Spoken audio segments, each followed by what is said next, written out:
your viral loads to the point where you're not actually being contagious. And by the way, I'll say about Pfizer, that could be the case with the So the Pfizer news is vaccine on. as well. This is December We just 15th, haven't seen that 2020. data yet. We've And the news asked is about on, this. They say they'll probably talking have about some the data coronavirus and COVID-19 on CNN. The FDA authorized a fully at-home test. This is good news. This is good news to help people stay safe and survive this pandemic so that we can live as long as possible and then emerge back out into society and have fun again. And so in lockdown, I'm going to turn this, in lockdown, we're all managing as best as we can. And some of us could feel like this is a repeat of history from our past. Some of us could feel like this is a completely new experience that we've never been through before.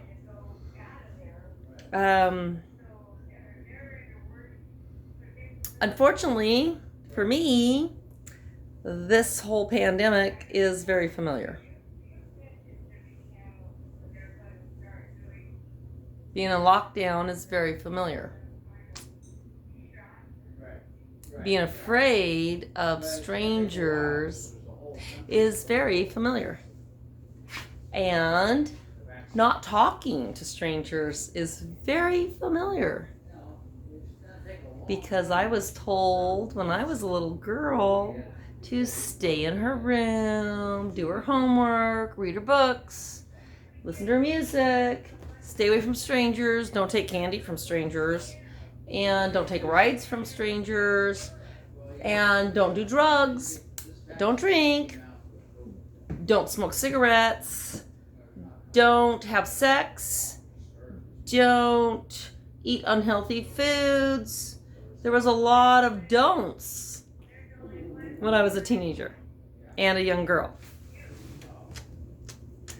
And the reason why they existed was to try to keep me safe and healthy, which worked.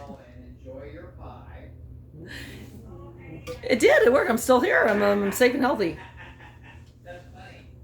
Unlike some other people. Anyways, in spite of my rebellious attitude, which I have one.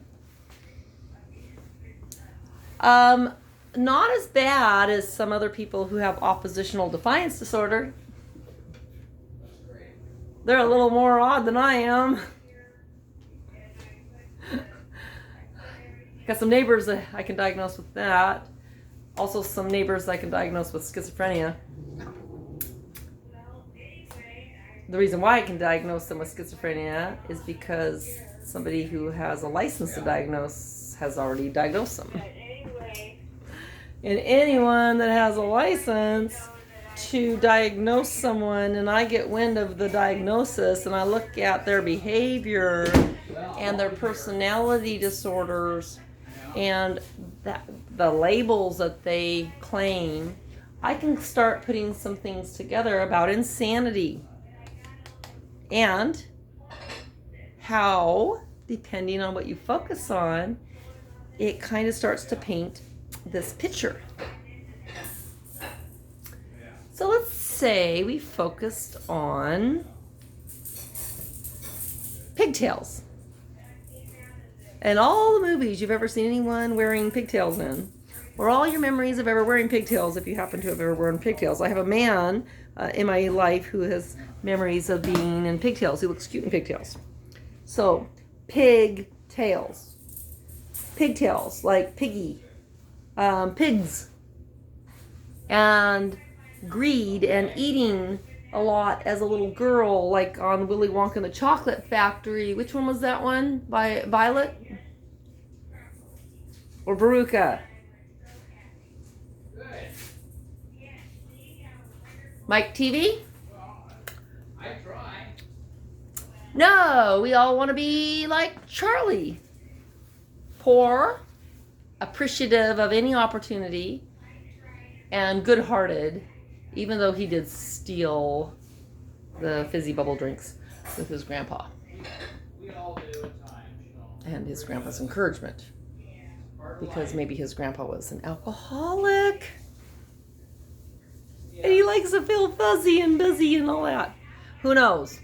Anyways, right now we have some buzzwords I've been noticing. One is narcissism, one is alcoholism, one is elitism, and diagnosing people is fun. That's a new hobby of mine. And bipolarism, like dividing people and groups and issues into two sides. Good, bad. Light, heavy. Positive, negative. South, north. East, west. Male, female. Gay, straight. Polyamorous, monogamous, whatever, monoamorous, whatever. Solo. Sologamy, monogamy. What did Clara Rigmaiden say? Everybody cheats at Monopoly. Nobody cheats at Monopoly. Everybody cheats, nobody cheats. Everyone's a cheater, nobody's a cheater. Everyone cheats at something. Somehow, sometime, somewhere. I know this because I've lived for over half of a century and I have seen the most honest people cheat. Yep. Teachers. Professors. Psychologists. Politicians. Pastors. Professionals. Lawyers. Husbands. Wives. Moms. Dads. Children, humanity. That's why we have cheater, cheater, pumpkin eater, had a wife and couldn't keep her, or put her in a pumpkin shell and there he kept her very well. And liar, liar, pants on fire, hanging from a telephone wire. And all of those, nursery rhymes that teach us as little kids that, yep, your diaper stinks just as shitty as mine. Your shit stinks too. And it doesn't matter if you are the president or the Queen of England, does it?